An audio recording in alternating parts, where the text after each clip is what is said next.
Just pull down the freaking lap bar, please.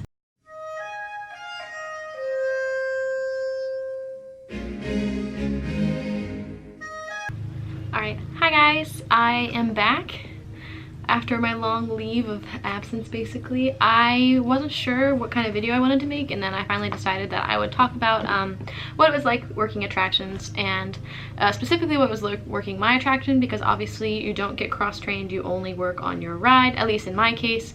And since I worked in Toy Story Land, I figured it was a pretty interesting thing because I was kind of one of the first rounds of CPs to go through Toy Story Land, so none of us were placed at Slinky Dog Dash or Alien Swirling Saucers. We were all at Toy Story Mania, so there were a bunch of CPs, and I'm pretty sure that now they have moved the CPs to Slinky Dog and Aliens and Mania, so they do all three. But at first, like, no CPs were at the other rides because they were new and they just didn't. So I wanted to talk a bit about today about my experience and what I liked and what I disliked, and how I think it compared to like my friends. Like, a lot of my roommates were in merchandising, and how I think that there were benefits to what I did versus what they did. So yeah, I just kind of want to talk about it today. And yeah, my plain brown wall is here with a couch on it now because my mom doesn't seem to care that I film my videos here, but like two of my cats are here. Isn't that fun?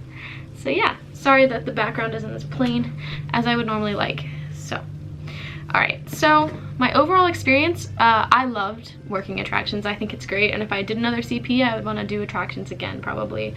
I really liked it. I don't really care to learn anything else. I don't know if that's the way to word it, but like merchandise, like attractions is so theme park specific. I think that I really liked it, and I would like to work on a different ride or in a different park, and maybe something a bit larger scale. Like, I would love to work on Expedition Everest. I just think that'd be so fun. It's one of my favorite rides. Or like Rock and Roller Coaster, but again, that's in studios already. So I love working attractions. I think it's really fun. I think you feel like you're like really a part of the Disney experience, which like for me is going on rides, and like shopping is one thing, but you know, I don't know. I feel like I don't want to like rag on the other things. They're all good. They're all fun. I just think that attractions is so like theme park specific. I don't know. I hope I'm not offending anybody who did something else, but my ride, specifically Toy Story Mania, is a special case because we are very, honestly, it's rude. The phone is ringing. The phone. Sorry. What? Hi, buddy. I'm waiting for the phone to stop. There it goes. Beep. Do they not want to leave a message? Okay, sorry. Okay, anyway, Toy Story Mania is very different because it is so accommodating to guests of all ages, guests of all mobility restrictions. We have a lot of accommodations we can make for guests. So, for example, we have a wave vehicle, which means wheelchair accessible vehicle. It is one of the only things in Hollywood Studios, I believe, maybe the only thing in no, because Alien Swirling Saucers has a wave accessible vehicle. It just didn't work for half the time I was down there, so we were like the only thing in the park. Hello? We were the only thing in Hollywood Studios at the time that could accommodate for wheelchairs. So that made us really special because a lot of families who have, say, people with disabilities or people with special needs that can't get out of their wheelchair, like it's a very good ride because they can experience it with their family. So I loved that about our ride. We never had to turn anyone away for reasons because of that. People would ask at the front all the time, can we bring the wheelchair in? And I'm like, yeah, of course, bring in the Hot Wheels. We love the Hot Wheels. We had to have like themed language with it, so we called them Hot Wheels. And we had to be very careful too about the way you talk about a guest. We got like a lot of our talks at night were about how we refer to guests that are in wheelchairs. We weren't supposed to say who's with the wheelchair. Like, I don't know who said that. I don't think that I ever did, but you're supposed to talk to them like they're a person, you know, like you see them before you see their disability. But we were very accommodating towards that, so I loved that. And also, we don't have a height requirement at all, so little babies could come on, which is great, but it's also awful, but mostly it's great. I was like looking at a list of rides that do accommodate for this, and Hollywood Studios, let's see.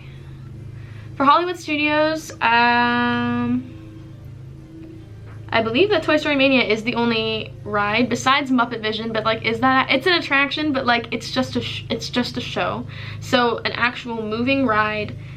Toy Story Mania is the only one that doesn't have a height requirement, so everyone with their kids, whenever they bring really little kids, babies, infants, toddlers, they can come on our ride. So we got a lot of attraction, and we hold a lot of the parks.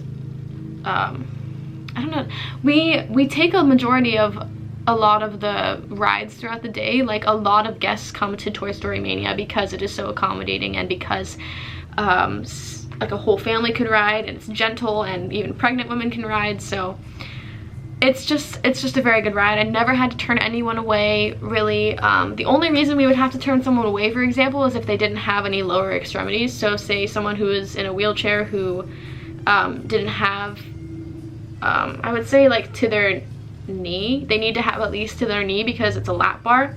So if they didn't have that part of their body for some reason, they were born without it, they had some kind of accident, like, the only reason they couldn't ride is if they basically were just a torso.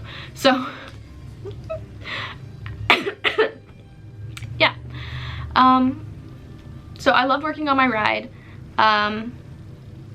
It was crazy busy all the time, like I said, and if we were ever down for any reason, like, there isn't as much to do, and I feel like Hollywood Studios suffers from that a bit. I think it's going to get better. Whenever Galaxy's Edge opens, I think this problem will be kind of alleviated because there'll be more things to do. But the rides that are in studios are Rock and Roller Coaster, which is not very family friendly. Muppet Vision 3D, it is, but it's not really a ride, you know? Like, it's not, I don't consider it a ride. I don't consider it an attraction. I don't consider it a ride. So Muppet Vision is not really an option. I mean, Slinky Dog Dash, if your kids are tall enough, that's great, but the wait is always so long. Not saying that our wait wasn't long, because it was, but we had air conditioning as well, so we were an indoor attraction, air conditioned, good for kids. And if we were down, because Toy Story Land, if you've ever been, it's very hot. It's very hot, there's not a lot of shade. Alien Swirling Saucers and Slinky Dog Dash, and sometimes Mania all have a really long wait, but at least the wait for Mania is air conditioned and inside. So if it's raining, if it's hot, and it's always hot in Florida, it's a nice rest it's a nice rest from the weather, I'd say. And I was so thankful actually that I got to work somewhere that was indoors, because I had visited Slinky Dog Dash and Aliens one day. We went on a walk. I forget what it was called. It was like in my schedule. We went on a walk and we went to see how the other rides operated, and God, it was so much hotter. They had these giant fans. I'm so glad I worked inside, so glad. So yeah.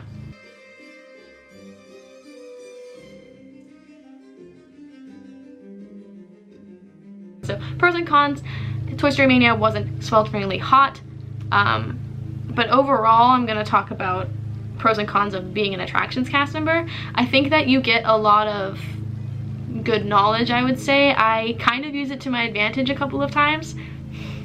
But also, like, if I went to Toy Story Mania, I would almost always get in quickly because I knew everyone working there. They were my coworkers too, so it kind of minimized my wait at times. And some of my managers worked, the cross-trained and worked at the other rides, so sometimes if they were at Slinky Dog, I could be like, I went to the parks by myself all the time, so if I was alone, it's no big deal, you know. So I think it has a bunch of pros and cons compared to that, because like my friends who worked in other areas, since if they knew me, of course, so if I was there I could be like, hey, I know you, but they don't know everybody who works at the ride, so they have to bank on either me being there or someone else that they knew. So it was nice for me because I knew almost everybody in that specific attraction. So yeah.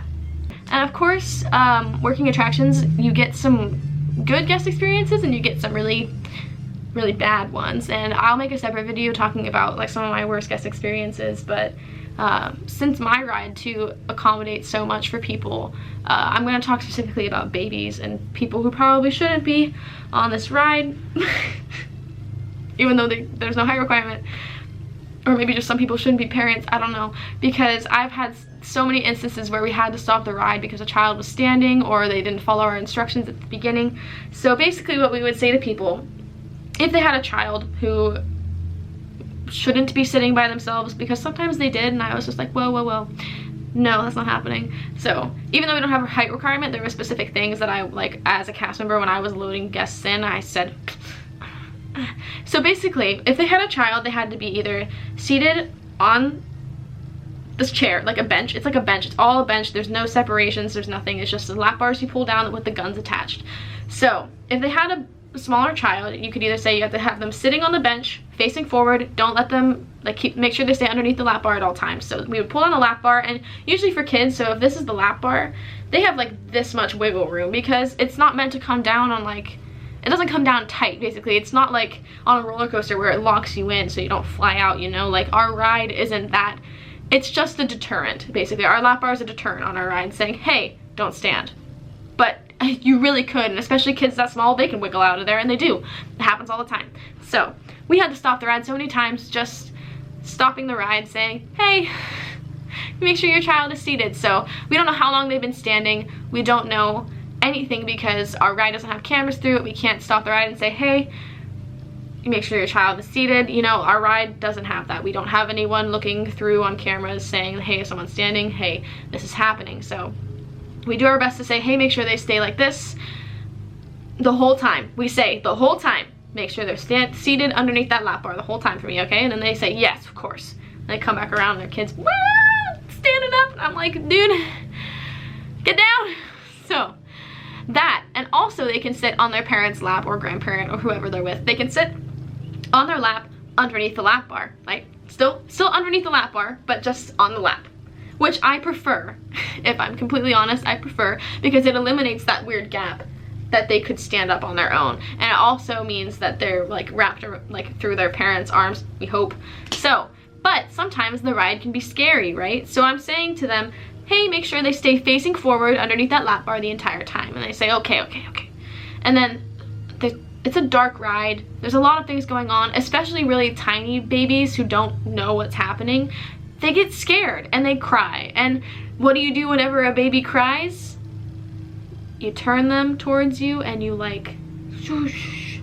And no, okay? Because no. So when people would turn their children around like that, it would either, they would either take them out from underneath the lap bar, because how do you swivel a child who's underneath the lap bar? If they did swivel it, sometimes they just let them cry, and like, good parenting at that point, because I told you, keep them facing forward. So like, good job for following instructions. Let the baby cry. It'll be okay. It'll be over in 6 minutes. It's a 6-minute ride. It's fine.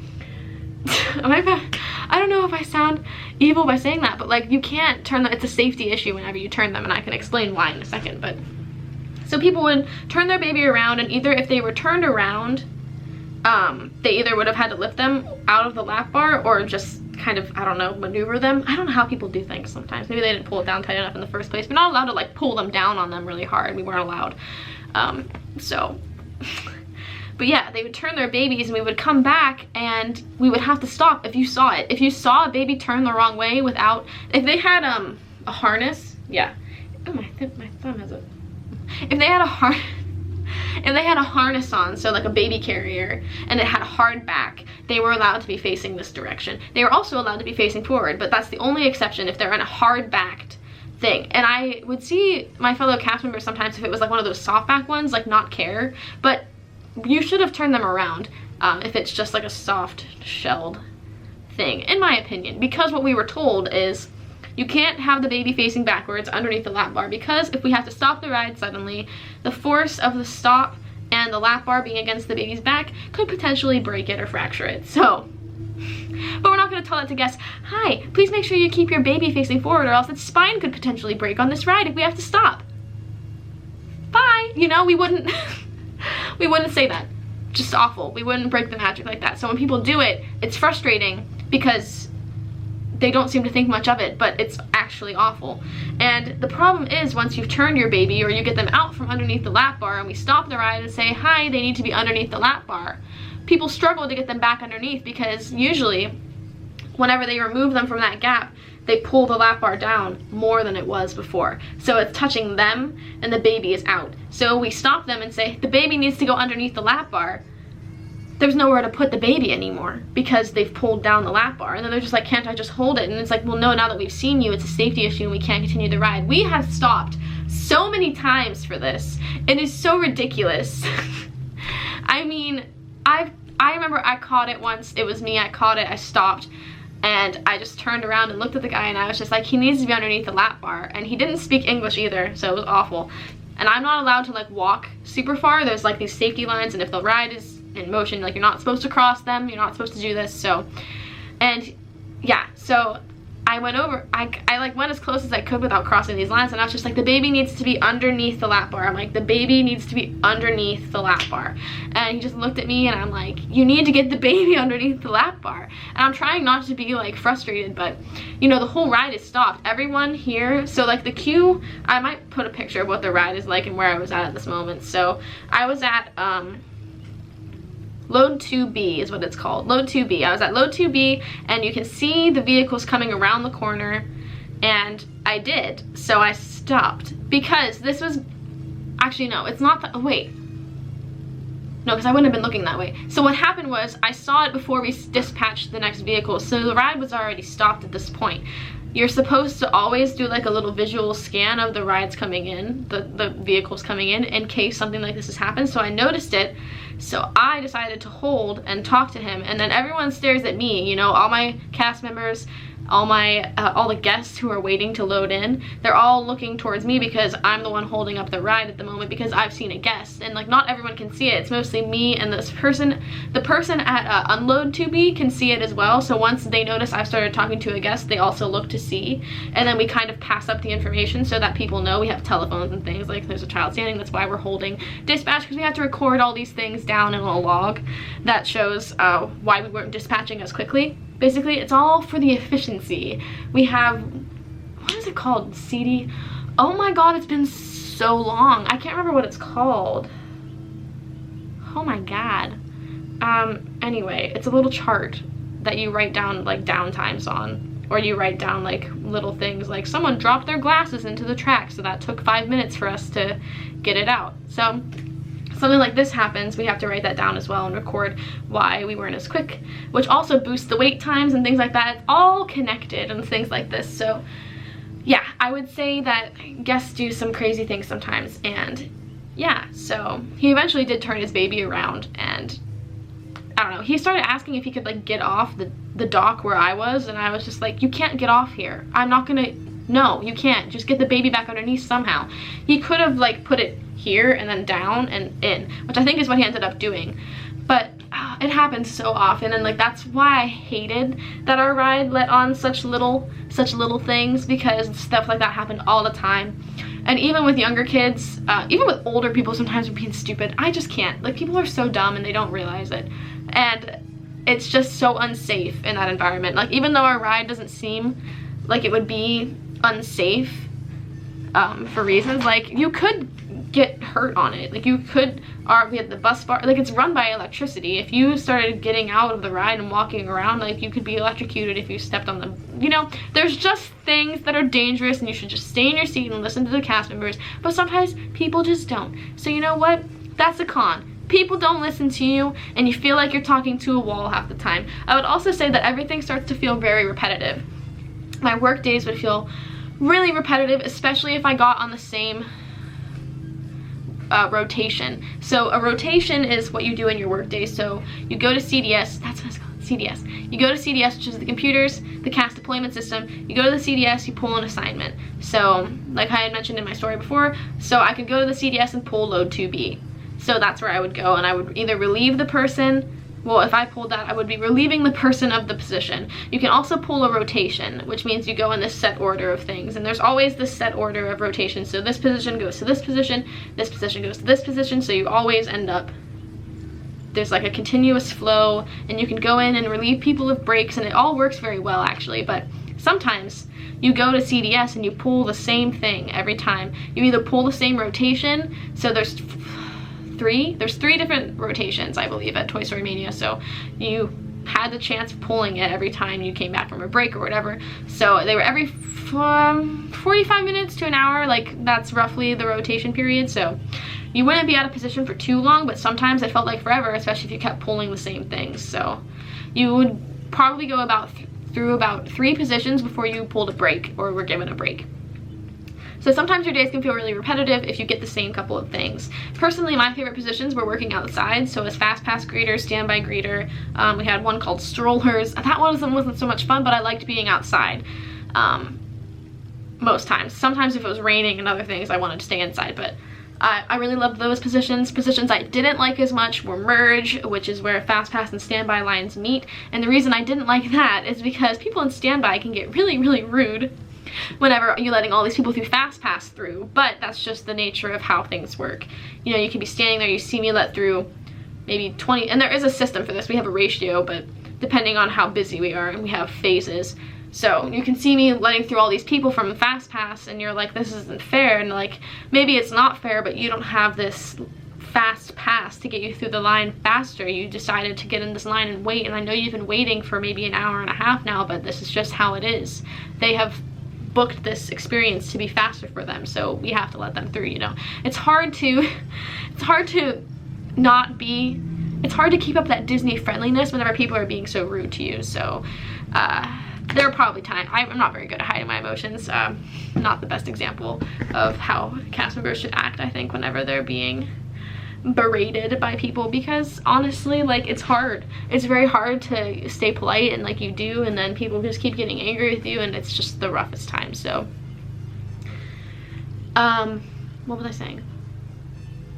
Oh, the days can get very repetitive. So any position where you're loading or unloading guests felt so repetitive because you have to repeat the same spiel over and over again. So it's not that I didn't enjoy those positions, but sometimes I got so tired of talking and saying the same thing and getting annoyed with guests whenever they were taking too long or doing this. So we always try to make sure it's the load cast members' job to make sure that guests are prepared to get into the vehicles. They're hearing them, they should be at least hearing them spiel to the guests before them, but they don't, because they don't listen. And then they should be saying to them, make sure you have your backpacks off, you'll be able to put them on the ground. And that should be part of the load people's spiel. I don't think I always did that because it was more to add, and I would mention it as they were doing it if they had a bag, but I didn't always say it. If I noticed someone with a bag, I would probably say it, like, hey, make sure you put that bag on the floor, slide all the way in, pull down your lap bar. That's it. If they had a baby, obviously I would say the stuff with make sure your baby's facing forward, yada, yada, yada. So I would say, welcome aboard, new toy, slide all the way in for me, pull down that lap bar once you're seated. That's the only instructions I've given you, and it can be so annoying too, because it's like whenever they wear those game glasses, they go into another dimension. Like, so they would follow part of my instructions. They would slide all the way in, and they would sit. Then they would ignore the lap bar. Sometimes people would do it, and I'd be like, yeah, he did what I asked right away. But like, they're sitting there, they're getting all situated, they're putting their bag on the floor, which is good. They're like, then they start the glasses. I'll use my seeing glasses. They haven't pulled on the lap bar at all yet. They're like,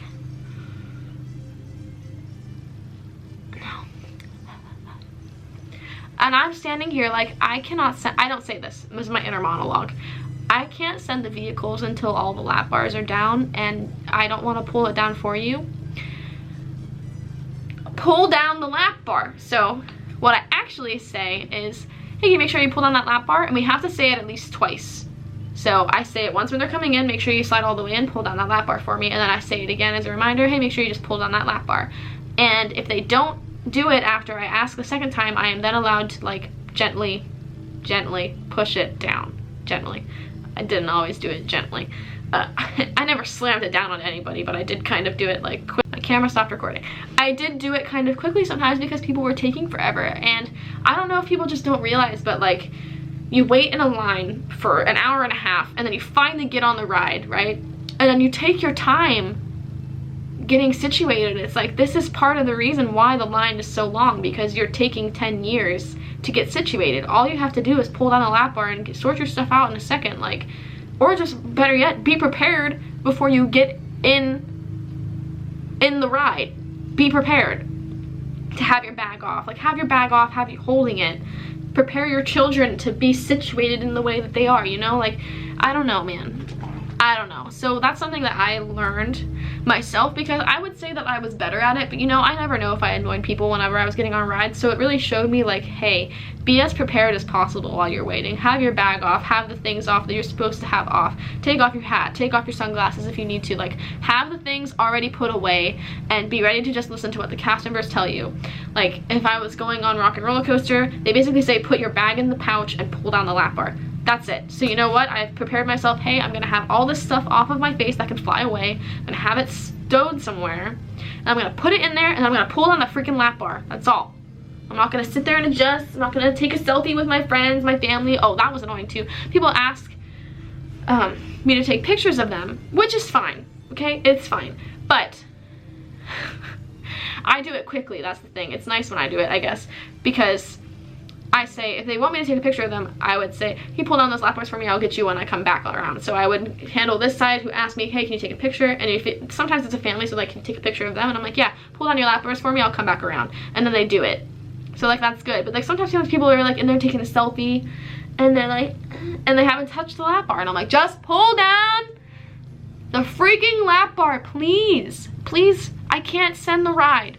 So, as you can see, guests can be very annoying sometimes, especially whenever you're so used to being in this routine. And usually we were not graded by how quickly and effectively we went, but like, obviously we have a certain dispatch interval we like to keep up with. So we have to like have the, I forget what they are now exactly. I think it's like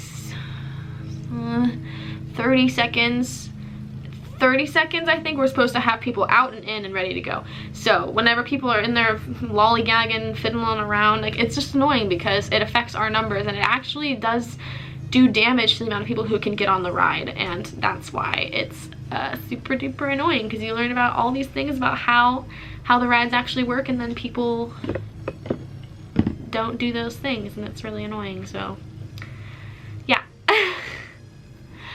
I've been talking for a while already, but I feel like this video is gonna be long. So yeah, so I've kind of gone through like what an average work day is like. You pull rotation, or you pull someone's position that's already within that rotation, and you go from there. You go about 3 spots, and then you probably pull a break. And for me, at least as a CP, I normally was working 6-hour shifts, 8-hour shifts.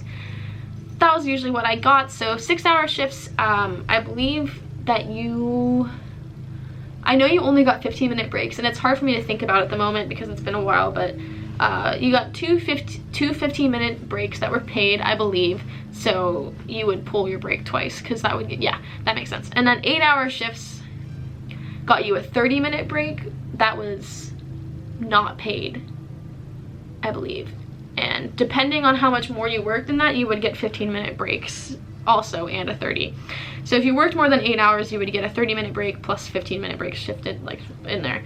And my breaks were really different than people who worked in the same merchandise, because I would get like 2 15s spread out through my shift.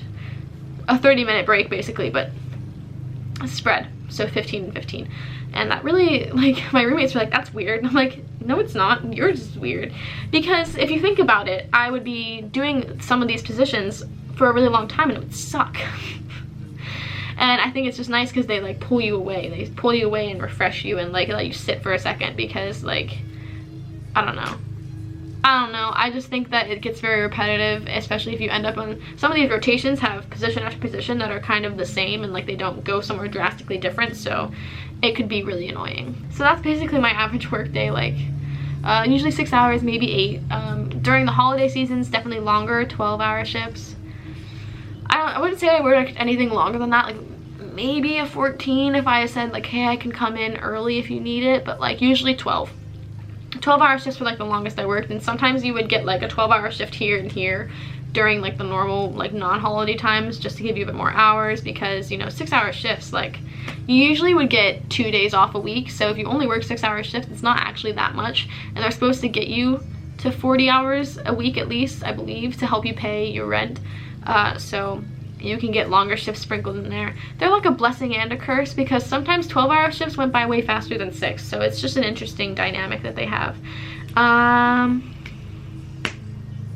Yeah, I don't know what else to talk about. I mean, I definitely have some stories of guests being guests, and I have some situations where guests were rude to me, guests were lovely to me. I have situations where I made magic for people and like just let them through fast pass, and it was random and crazy. And yeah, but overall I really enjoyed working at Toy Story Mania. I would go back and work there again in a heartbeat. I absolutely loved it. And I would also love to work on different attractions too and experience what they're like. Like I said, I would love to work on something like Expedition Everest, because I feel like it's so different from what I have before.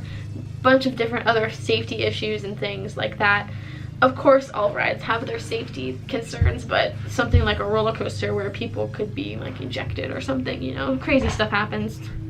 Definitely has a bit more safety issues, and is something I'm really interested to learn the behind the scenes of. Oh, I guess that's something I can talk about too. It was really cool to like learn like behind the scenes of a ride, and I'll always have a special place in my heart for Toy Story Mania. I've grown so intimate with it by working with it. I've seen it with the lights on. I've walked through the ride doing like a track walk at the end of the night. We would go through and make sure people didn't drop any belongings, drop the glasses. That happened all the time. But yeah, you learn so much about it, and like you have to learn how to, like, in case of an emergency, like there's evacuation routes that you take guests on, which we did have to do a couple of times just because we had emergency stops or just stops where the ride just wouldn't recover from, so we had to evacuate everybody off. So yeah, I don't know, it's just really cool. It's hard to find pictures of that kind of stuff online because Disney's very good about finding them, and we have to be very good as cast members to say, hey, make sure your phones are away, like you're not, like, don't take any pictures, like you're getting a backstage tour of this, but you're not really supposed to be, but like here it is. So yeah, I don't know. I also did get to see Slinky Dog and Aliens, what they look like underneath. So I was underneath the loading bay for Slinky Dog, and I could like see the track above me, and it was really interesting. And then with Aliens, I saw like the mechanisms that move the I don't know what to call them. Like the plates. It's the plates that the alien carts sit on. It's really loud. So it's really cool. I got to see those parts of my land and like see how the rides functioned at least. And I was like blessed with the opportunity to go to the other two because it just happened to show up in my, oh, it's called a 4 Keys walk. Yeah, I got a 4 Keys walk, and I was like, what the heck is this? And I was lucky enough to be one of the ones who pulled it when I clocked in. I got there before some of the other CPs, so I got it.